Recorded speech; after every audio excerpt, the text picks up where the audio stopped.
வணக்கம். இன்றைக்கி நான் உங்ககிட்ட ஷேர் பண்ணுற கன்டென்ட் என்னென்னு பார்த்தீங்கன்னா, இந்த பூமியில மனிதர்கள் பிறக்கும்போது எதையும் கொண்டு வரல, போகும்போது எதையும் கொண்டு போகல. இது இங்கே எல்லாத்துக்கும் தெரியும். ஆனாலும் நம்ம சேர்க்குறோம், அழிக்கிறோம், வருத்தப்படுறோம், சந்தோஷப்படுறோம், கவலைப்படுறோம். இது ரொட்டீனாக நடக்குது. ஒரு ஒரு கருத்து சொல்லுவாங்கள்ல, இப்போது வாழணும், இந்த மாதிரி வாழணும்னு ஆசைப்படுறவங்களுக்கு அந்த மாதிரி வாழ்க்கை அமையறதில்ல. எனக்கு வாழவே பிடிக்கல, ஏதோ வாழ்ந்து போகணும் அப்படின்னு நினைக்கிறவங்களுக்கு எல்லாமே கையில் வாழ்க்கை கொடுக்குது. இது எந்த கோட்பாட்டின்படி, எந்த நெறிமுறைப்படி, எந்த சூத்திரப்படி இது நடக்குது அப்படிங்கிறது அவங்கவுங்க கர்ம பலனை பொறுத்து இருக்குது. எனக்கு தெரிஞ்சு ஒருத்தங்க சொல்லியிருக்காங்க, எனக்கு எந்த துன்பமும் இல்லை அப்படின்ட்டு.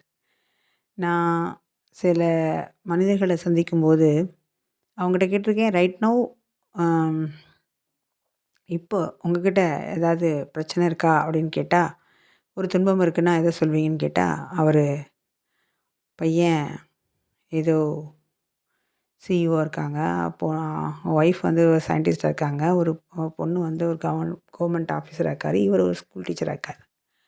அவரோட ப்ராப்ளம் என்னன்னு கேட்டிங்கன்னா, நாங்கள் எல்லாம் தனித்தனியாக இருக்கிறோம். எங்கள்கிட்ட சொத்து, நிலம், பணம், நகைகள், இந்த மாதிரி அசெட்ஸ்லாம் இருக்குது. ஆனால் நாங்கள் 4 பக்கம் பிரிந்து இருக்கோம்னு சொல்கிறாங்க. ஒரு ஃப்ரெண்ட் இருக்காங்க, அவங்க என் கூட சீனியரா ஜூனியரான்னு தெரில. அவங்கள ரொம்ப நாள் கழித்து மீட் பண்ணும்போது அவங்க அக்ரிகல்ச்சரில் டிபார்ட்மெண்ட்டில் ஒரு சுப்பீரியர் போஸ்ட்டில் இருந்தாங்க. அவங்கக்கிட்ட பேசும்போது நிறையா ஷேர் பண்ணி நிறைய விஷயம் தெரிஞ்சும்போது அவங்களுக்கு மேரேஜ் ஆகி குழந்த இல்லை அப்படின்னு. ஆனால் 2 பேரும் கவர்மெண்ட் ஜாப்பில் இருக்காங்க, ஹஸ்பண்ட் ஒய்ஃபும். பட் ஒரு குழந்த இல்லை. அதுக்காண்டி அவங்க பல்வேறு பிரார்த்தனைப்படுறாங்க.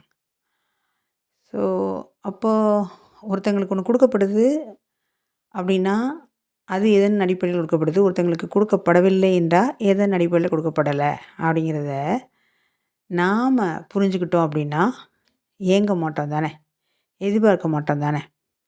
இப்போது மனிதர்கள் சுகர், ப்ரெஷர், தென் பெரிய டிசீஸ் என்னது, அதாவது அதாவது தொற்று நோய்கள், தொற்றா நோய்கள் மாதிரி. தொற்று நோய்கள்ங்கிறது காலத்தின் சீசனுக்கு ஏற்ற மாதிரி வருது, அது வேறு மனிதர்களோட அந்த தன்மை. ஆனால் அதாவது இந்த புற்றுநோய், அந்த மாதிரி இதய நோய், அந்த மாதிரி ப்ரெஷர், சுகர், இந்த மாதிரி நோயெல்லாம் இருக்குது பார்த்திங்களா, நான் கம்யூனிகபிள் டிசீஸ். அந்த டிசீஸ் எப்படி வருது அப்படின்னா, இந்த ஏக்கங்களை மறைச்சி வைக்கிறதுனாலையும், நம்ம வாழணும்னு ஒரு 1000% ஆசை வச்சுக்கிட்டு 2% கூட வாழாமல் இந்த பூமியை விட்டு போகிறதுனால தான். அதுக்கு பல்வேறுபட்ட கட்டுப்பாடுகள், விதிமுறைகள். ஒரு பெண்ணுக்கு 45, 50 வயசில் தான் வாழ்க்கையே புரியும். அப்போ தான் அவங்க அப்பாடி அப்படின்னு சொல்லிட்டு உட்காருவாங்க. அவங்களுக்கு அப்போ தான் வாழ்க்கைனா வாழவே இல்லையா, இல்லை வாழ்ந்திருக்கோமா, இல்லை எந்த சுச்சுவேஷன் இருக்கோங்கிறது அவங்க ஒரு சுய பரிசோதனை பார்க்க வேண்டிய டைமில் நிறைய பேர் தோற்று தான் இருப்பாங்க. நிறைய பேர் பல்வேறு இயக்கங்கள் டேஷாக தான் இருக்கும். கனவுகள் கரைஞ்சே போயிருந்திருக்கும். யாருக்காண்டியோ வாழ்ந்திருப்பாங்க, எப்படியோ வாழ்ந்திருப்பாங்க. ஸோ அந்த மிச்சம் இருக்க காலங்கள், ஒரு 90 வயசுனே வச்சுக்கோங்களேன், மிச்சம் இருக்க காலங்கள் கடமைக்கே வாழ்ந்தாகணும் இல்லையா. அப்போ கடமைக்கே வாழ்ந்தாகும்போது என்னென்னா, மற்றவங்களுக்கு நம்ம பயன்படுற மாதிரி இருந்தால் நம்ம இந்த சொசைட்டியில் கொஞ்சம் நல்லவங்க மாதிரி நடித்து முகமூடி போட்டு வாழ்ந்துக்கலாம். தனக்காண்டி வாழும்போது இந்த வயசில் உங்களுக்கு என்ன, பேரன் பேத்தியை பார்க்க வேண்டிய வயசில் நீங்கள் வாழ்ந்து முடிச்சிட்டிங்கல்ல, உங்களுக்கு என்ன, இந்த வயசில் என்ன உங்களுக்கு டயட்டு, இந்த வயசில் என்ன உங்களுக்கு சுய என்ன சொல்கிறது, செல்ஃப் லவ்வு, செல்ஃப் கேரு, இதெல்லாம் உங்களுக்கு எதுக்கு? நீங்கள் தான் ரிட்டையர்ட் ஆகிற வயசு வந்துட்டிங்கல்ல, ஏன் இப்போ ரிட்டையர்ட் ஆகிட்டிங்கல்ல, உங்களுக்கு எதுக்கு? எங்கள் பேர பிள்ளைங்களை பார்த்துட்டு எங்களுக்கு தேவையான உதவி செஞ்சுட்டு நீங்கள் வாழ்ந்து போங்கங்கிற மாதிரி இங்கே கட்டமைக்கப்படுது. அப்போ எப்போ தான் ஒரு மனிதன் வாழ்றது? யாருக்காண்டி தான் வாழ்றது? அப்போ ஏன் ஒரு 25 வயசில ஒரு பெண்ணுக்கு வாழ்க்கை குடுக்கப்படுறதே இல்ல? அவங்கக்கிட்ட வாழ்க்கை வந்து வேற ஒரு முகத்த காட்டும். ஆ இவங்க இவங்களுக்கும் அதுதான்னு தெரியாது. ஆனா, எது உண்மையானது, எது போலியானதுன்னு கண்டுபிடிக்க முடியாத சூழ்நிலையில வாழ்க்கை எல்லாம் குடுத்து, இளமையும் குடுத்து, அதில எல்லா பல்வேறுபட்ட வாய்ப்புகளையும் குடுத்து, பயன்படுத்துறவன் பயன்படுத்தல. பிடிச்சிருக்கு, பிடிக்கல. நடக்குது, நடக்கல. நடந்துக்கிட்டே இருக்கும். நம்ம போய்க்கிட்டே இருப்போம். கடந்து வந்து பார்க்கும்போது, இந்த ஸ்டேஜில தான் வந்து நிப்போம். இது ஆண்கள் ரொம்ப, ரொம்ப, ரொம்ப ஒரு துரதிர்ஷ்டசாலியான டைம்ல தான் உணர்றாங்க. ஆனா, அந்த டைம்லயும் அவங்க உழைக்கிறாங்க. இது காலத்தின் கோலமா? இல்ல நாமளே கட்டமைச்சுக்கிட்டு ஒரு பொருளாதாரம் சார்ந்த விஷயத்த இந்த சொசைட்டி எடுத்துக்கிட்ட விதத்தினால நம்ம ஓடுறோமா? இல்ல இங்க சுய க க கௌரவம் அப்படிங்கிற இந்த ஆணவம் அப்படிங்கிற கெத்துல ஓடுறோமா தெரில. ஆனா, உங்க கையில வாழ்க்கை இல்லைங்கிறது மட்டும் அந்த டைம்ல உங்களுக்கு தெரிஞ்சிருக்கும். அப்ப என்ன பண்றது? காலம் கடந்து போயிருக்கும். திரும்ப ஒரு 10 வருஷம் முன்னாடி போயிட மாட்டோமா? இந்த வாழ்க்கைய திரும்ப வாழ்ந்து பார்க்க மாட்டோமான்னு, உங்கள்ல இத கேட்டுட்டு இருக்கவங்க 99.99% பேர் நெனைக்க தோணும். எனக்கு இன்னொரு வாய்ப்பு குடுங்க. நான் வாழ்ந்து பார்க்குறேன். இப்போ தவறா வாழ்ந்துட்டேன். இன்னும் கொஞ்சம் நான் மாத்திக்கிறேன். இன்னொரு பிறவி பிறந்து வாழ்ந்து போறதுக்கு பதிலா இப்பயே கொஞ்சம் என் தப்ப மாத்திக்கிறேன்னு சொல்லி எல்லாரும் செகண்ட் சாய்ஸ் கேட்பாங்க. ஆனா சாய்ஸ் எல்லாத்துக்கும் கொடுக்க போறதில்ல. அதான் இங்க பெரிய விஷயம். ஒன் டைம் அவ்வளோதான். நீங்க யூஸ் பண்றீங்க, யூஸ் பண்ணல. தூக்கி எறிஞ்சு போயிட்டே இருக்கும் வாழ்க்கை. ஸோ, அதனால நம்ம என்ன நெனைக்கிறோம் அப்படின்னா, நான் இப்படி வாழணும்னு நெனச்சேன், நான் அப்படி வாழணும்னு நெனச்சேன். ஆனா எனக்கு வாழ்க்கை குடுக்கல அப்படின்னு சொல்லிட்டு, குடுக்கப்பட்ட வாழ்க்கையும் நம்ம வாழ முடியல. அதான் இங்க பிரச்சனை. ஆனா, நல்லா யோசிச்சு பாருங்களேன். ஒரு ஹஸ்பண்ட் அண்ட் ஒய்ஃப் இருக்காங்க. அவங்களுக்கு குழந்தைங்கலாம் இருக்காங்க. அவங்க வாழ்ந்த சூழ்நிலைலாம் வேற. அதெல்லாம் விட்டுருங்க.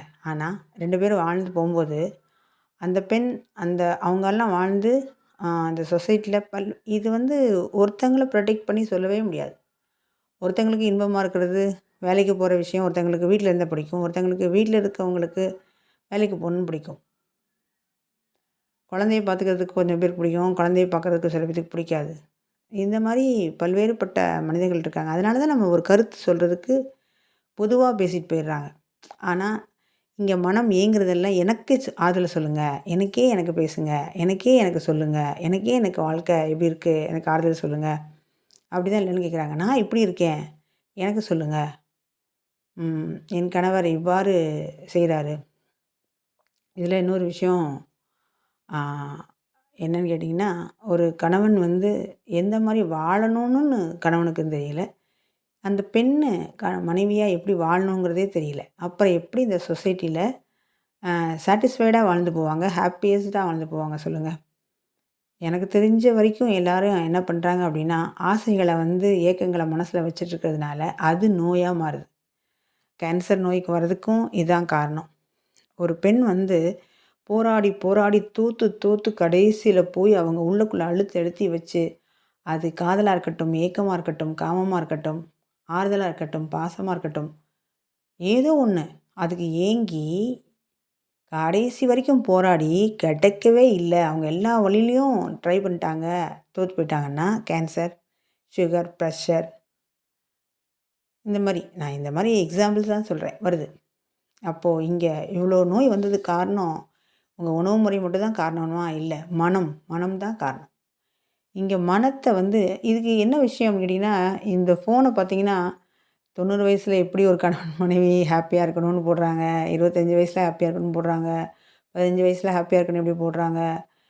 கேர் பண்ணுறத போடுறாங்க, லவ் போடுறாங்க, ம் எ அன்ப ஷேர் பண்ணுறாங்க. அவங்கெல்லாம் வந்து என்ன பண்ணுறாங்கன்னா, அவங்க வீட்ல 2 பேரும் சண்டை போட்டுட்டு இருந்திருப்பாங்க. இந்த வீடியோ எடுத்து போடும்போது, ஹேப்பியா ஃபேஸ் வச்சு ஆக்ட் பண்ணி போட்டுறாங்க. அது வந்து இது வந்து நடிப்பு. நடிப்பு கலையில வந்து உணர்வையோ, கோவத்தையோ காட்ட முடியாது இல்லைங்களா? நடிப்புனாலே என்ன தெரியுமா? நம்ம உணர்வுகள மறைக்கிற கலை தான் நடிப்பு. அப்படிதானே? அப்ப நடிப்பா அவங்க போடுற டிவில, ட்ராமால, சினிமால பார்த்து, நீங்க அது உண்மை நம்புறீங்கல்ல, இங்க தான் பிரச்சனையே ஆரம்பிக்குது. நமக்கு அந்த வாழ்க்கை இல்ல. நம்மள இப்படி கொஞ்சல. நமக்கு இப்படி ஒரு குடுப்பன இல்ல. நமக்கு இப்படி ஒரு அம்மா, அப்பா இல்ல. எனக்கு இப்படி அண்ணன் இல்ல. எங்க அக்கா என்னை இப்படி கேர் எடுத்துக்கல. என் தங்கச்சி மேலே நான் பாசமாக இருக்கேன் எனக்கு இல்லை, எங்கள் அண்ணன், என் தம்பி எல்லாருமே என்னை வெறுக்கிறாங்க. இந்த மாரி ஏதோ ஒண்ணு சொல்லிக்கிட்டு தான் அது பின்னாடியே போறாங்க. ஆனா உங்களுக்கு ஏத்த மாரி போட்டா, உங்க ஆறுதலுக்காண்டி உங்களோட மனத்துக்கு ஏத்த மாரி அவங்க வந்து அந்த பிக்சரையோ, இப்போ அண்ணா அண்ணா தங்க பாசத்த போட்டோனே, அந்த மாரி இல்லாத தங்க அண்ணன் இல்லேன்னு ஏங்குறா. அதே மாரி தங்க வந்து அண்ணனுக்காண்டி எல்லாமே செஞ்சாங்கன்னா, அண்ணன் வந்து இப்படி ஒரு தங்க இல்லேன்னு ஏங்குறாங்க. இதே மாரி கணவன், இதே மாரி குழந்தைங்க, இதே மாரி அம்மா, அப்பா, இதே மாரி வயதானவர்கள் எல்லாருமே பார்த்து ஏங்கி, ஏங்கி எப்படி வாழணும்னே அவங்களுக்கு தெரியாம போச்சு. இதாங்க விஷயம். அப்ப மனிதர்கள் வந்து என்ன நினைக்கிறோம் அப்படின்னா, நான் வாழ்ந்து வந்து ஒரு முழுமையடைந்து போகலன்னா, நீங்க நீங்க அந்த மாரி யோசிக்காம ஒரு கனவுலயும், ஒரு கற்பனையிலயும் ஒரு விதமா என்ன சொல்றது? பார்த்தே ஒரு சுயமா ஒரு முடிவு எடுக்கிற இடத்துல சுயமா இன்பத்த போய் நீங்க தேர்ந்தெடுத்துக்கிறாங்க. ஒரு கூட்டு அ சார்ந்து ஒரு இணை 2 ஒரு குடும்பமா சார்ந்து இருக்க இத இங்க தனிமைமாத்துனதுனால, இங்க தனிமையில வந்து அவங்களுக்கு என்னன்னா, அந்த அந்த சுவை வந்து அவங்களுக்கு வந்து என்னன்னா, அ ரொம்ப அலாதி மாரி தெரிஞ்சா கூட கடைசியில அதுவே ஒரு துன்பமா குடுத்துருச்சுங்கிற மாரி, டெக்னாலஜியே இவங்கள வந்து கஷ்டப்படுத்திருச்சு. அந்த காலத்துல இருந்த காதல், இந்த காலத்து மேல வந்து இல்லன்னாலும், இங்க ஒரு ஸ்பீடான ஒரு காதல் இருக்கு. ஸ்பீடான விவாகரத்து இருக்கு. அப்போ மனிதர்கள் வந்து இங்க எத விரும்புறாங்க, எத விரும்பல, எது நமக்கு வேணும், எது நமக்கு வேண்டாம், இது தேவையற்றதுன்னு ஒதுக்குறதுக்கு எது இல்ல. எல்லாமே எனக்கு வேணும். குடுங்க, குடுங்க, குடுங்க, குடுங்கன்னு வாங்கி வச்சுக்கிட்டா என்ன பண்றது சொல்லுங்க? அப்போ உடல் ஆரோக்கியமா இருந்தா மட்டும் தானே நம்ம வந்து அந்த காதலையும் அனுபவிக்க முடியும். காமத்தையும் அனுபவிக்க முடியும். அதுக்கு வந்து அந்த கேர் எடுத்துக்கிறது கிடையாது. அந்த டயட்டு, ஃபுட்டு, அந்த பயிற்சி இதெல்லாம் எடுத்துக்கிறது கிடையாது. அதே மாதிரி அ அதே மாரி ஏக்கம்லாம் இருக்கு. என்னை இப்படி பார்த்துக்கணும், அப்படி பார்த்துக்கணும். அதுக்கு எந்த முயற்சியும் எடுக்கிறது கிடையாது. நான் இப்படி வாழ்ந்துட்டு போவேன். எனக்கு அவங்க தரணும். எல்லாருமே குடுக்க தயாரா இல்ல. அது அது வந்து என்ன நெனச்சுக்கிறாங்கன்னா, எனக்கு யாரோ ஒருத்தவங்க குடுங்க. என்ன கேர் எடுங்க. என்ன வந்து என்ன வந்து எனக்குன்னு வாழுங்க. எனக்குன்னு அன்பு செலுத்துங்க அப்படின்னு ஏங்க தான் செய்றாங்க. அதே மாரி நீங்க யாருக்காவது இருப்பீங்களா? உங்கள ஒருத்தவங்க இப்படி ஏங்குறாங்க, உங்களுக்காண்டி இப்படி ஏங்குறாங்கன்னா, நீங்க செய்வீங்களான்னா, மாட்டேன். அப்படின்னு தான் ஒரு ஆன்சர் வரும். இதுக்கு என்ன காரணம்னா, பிடிக்குது, பிடிக்கலங்கிறது இல்ல. ஏதோ பார்த்துட்டு அதுக்கு நமக்கு அதே மாரி நமக்கு வேணும்னு நெனைக்கிறது.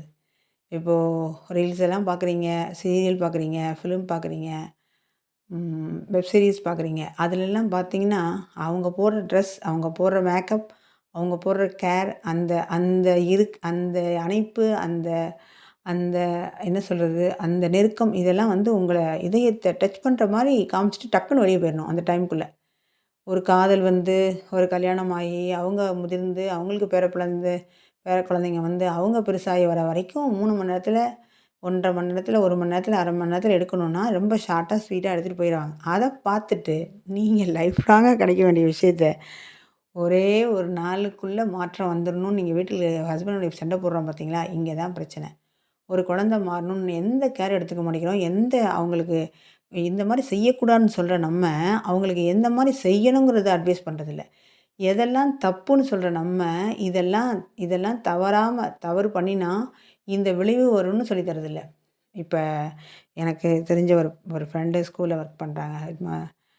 தலைமை ஆசிரியரா. அவங்க சொல்றதெல்லாம் பார்த்தா, இப்படியும் நடக்குமா? அப்படிங்கிற மாரி தான் இருக்கு. ஆனா, அது டீச்சர்ஸ் சொல்றதா, கவர்மெண்ட்ட சொல்றதா, பிள்ளைங்கள சொல்றதா, பெற்றோர்கள சொல்றதா, சொசைட்டிய சொல்றதா, இந்த காலத்த சொல்றதா, இந்த கோலத்த சொல்றதா, எதுன்னே தெர்ல. எனக்கு மட்டும் அப்படின்னு ஒரு பவர் இருந்ததுன்னா, அப்படி உடனே மாத்திருவோமா? எல்லா மனசுக்குள்ளேயும் போய் மாத்திருவோமா? அப்படின்னு அத கேட்கும்போதெல்லாம் வந்துச்சு. எல்லார் மனதிலயும் வந்து ஒரு மனித தன்மை, ஒரு ஹியூமானிட்டி வந்து அ இருக்கு. வேணும் வேணும்னு பேசினா மட்டும் போதுமா? சொன்னா மட்டும் போதுமா? அதுக்கு எதுவும் செய்யலன்னா, நான் என்ன சொல்றேன்னா, என்னால செய்ய முடியுது, செய்ய முடியல. அட்லீஸ்ட் அந்த எண்ணத்த காத்துல காத்துல காத்துல விட்டுருவோமே! அது அது அது யாருக்கு அப்படியே போய் எல்லாத்துக்குள்ள உள்ள புகுந்துறட்டுமே! அப்படின்னு தான் தோணும். இங்க பெண்களுக்கு எப்படி வாழணும்னு தெரியல. அவங்க சுதந்திரங்கிற பேர்ல இந்த ஆம வந்து ஓட்டுக்குள்ள இருக்குன்னு வச்சுக்கோங்களேன். அது வந்து பாதுகாப்பு தானே! ஆனா அது அது சிறைன்னு நெனச்சுக்குது. அது வெளிய நின்னு நாலா பக்கம் பார்த்து நான் சுதந்திரமாயிட்டேன். நான் பாருங்க தனியா சிங்கிளா அந்த கூட விட்டுட்டு போறேன்னு சொல்லும்போது என்னன்னா, அது இயற்கையாவுக்கே பாதுகாப்பு தான் அந்த கூடு குடுக்கப்பட்டிருக்குங்கிறது அதுக்கு தெரியல. அது சிறைன்னு நெனச்சுக்கிட்டதுனால வந்த வினை. அதே மாரி தான் பெண்கள் வந்து எனக்கு சுதந்திரம் வேணும், எங்களுக்கு ஆடை சுதந்திரம் வேணும், ஆ என்ன சொல்றது? எல்லா சுதந்திரம் வேணும்னு கேட்குறாங்கல்ல. அந்த ஃபெமினிசம் பேசுகிறவங்களே வந்து முதல்ல என்னன்னா, எது ஃபெமினிசம்னே தெரியல. எது வந்து உங்களுக்கு சுதந்திரம்னே தெரியாத போது, நீங்க எப்படி அந்த சுதந்திரத்த கேட்பீங்கன்னு தான் கேள்வி. மேடையில பேசுறதுக்கும், ஆ அதெல்லாம் வந்து அழகழகான வார்த்தைகள், அழகான விஷயங்கள்லாம் இருக்கு, இல்லைன்னு சொல்லல. ஆனா, எதார்த்தத்தில என்ன விஷயம் இருக்குங்கிறத பார்த்தா, இப்பயும் பெண்கள் இதே பாதிப்பு படையத்தான் செய்றாங்க. இதே துன்பங்கள் தொடரத்தான் செய்யுது. முந்தி வந்து இது மறைமுகமா நடந்தது. இப்போ வெ வெ வெளிப்படையா தெரியுது. இந்த ரேஷியோ வந்து கூடியிருக்கா, குறையிருக்காங்கிறது வந்து காலத்தின் கட்டாயத்தில தான் நடக்குது. அப்போ ஆக்ஷனும் அந்த மாரி வெளிய தெரியுது. வ துன்பங்களும், விளைவுகளும் இப்ப வெளிய தெரியுது. நீங்க அத பார்த்து கடந்தே போயிட்டுருக்கோம். அதான். நீங்க யாருக்குமே வந்து எந்த அக்கறையும், எந்த இதுவும் இல்ல. என் வீட்டுக்கு பிரச்சனை வராத வரைக்கும் பக்கத்து வீட்ல பிரச்சனை நடக்குதா, நான் பார்த்து வேடிக்கை பார்த்துட்டு போயிட்டே இருக்கேங்கிற மாரி தான் இருக்கும்.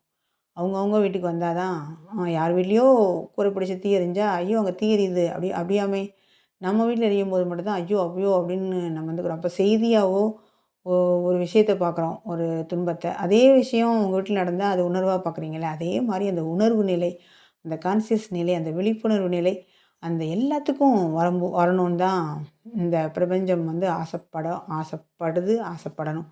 அந்த வகையில நம்ம என்ன செய்யலாம் அப்படின்னா, ஆ எல்லாரும் வந்து என்னன்னா, உங்க வீட்ல எவ்வளோ பிரச்சனை இருக்கட்டும், எவ்வளோ கஷ்டம் இருக்கட்டும், எவ்வளோ துன்பங்கள் இருக்கட்டும், என்ன வேணா இருக்கட்டும். நீங்க இங்க எந்த வகையில எத்தன பிறவி எடுத்து, என்ன சுத்தி எடுத்து, எந்த மாரி நீங்க வாழ்ந்து, என்ன பிறவிகளோ ஏதோ எடுத்து வந்தாலும், நீங்க என்லைன்மென்ட் ஆகி தான் போணும். ஞானம் அடைஞ்சு தான் போணும். அதுக்கு ஞானம் அடைஞ்சிட்டோங்கிறத ஒரு ஒரு ஒரு வ உணர்வா எடுத்துட்டு, இங்க எல்லாருமே நல்லா இருக்கணும் அப்படிங்கிற ஒரு தன்மைய வந்து மனத்தால் மனத்தால் விதைத்தால் போதும். அந்த நம்ம எத விதைக்கிறோமோ, அத நம்ம அறுவடை பண்ணலாம். அதனால வந்து என்னன்னா, ரொம்ப பெருசா எடுக்க வேண்டாம். யாருக்கோ அன்னதானம் பண்ண வேணாம். யாரையோ வந்து படிக்க வைக்க வேண்டாம். எதுவுமே பண்ண வேண்டாம். மனதால் இந்த பூமி ஆனந்தமாக, அனைவரும் சந்தோஷமாக, நீங்க என்னன்னா வேணும்னு நெனைக்கிறீங்களோ, அதுக்கு எல்லாம் கிடைச்சிச்ச மாரி ஒரு ஒரு ஒரு எண்ணம். இந்த எண்ணத்த மட்டும் விதைச்சாலே போதும். நம்ம கண்டிப்பா அத ஒவ்வொருத்தங்களும் அறுவடை பண்ணலாம்.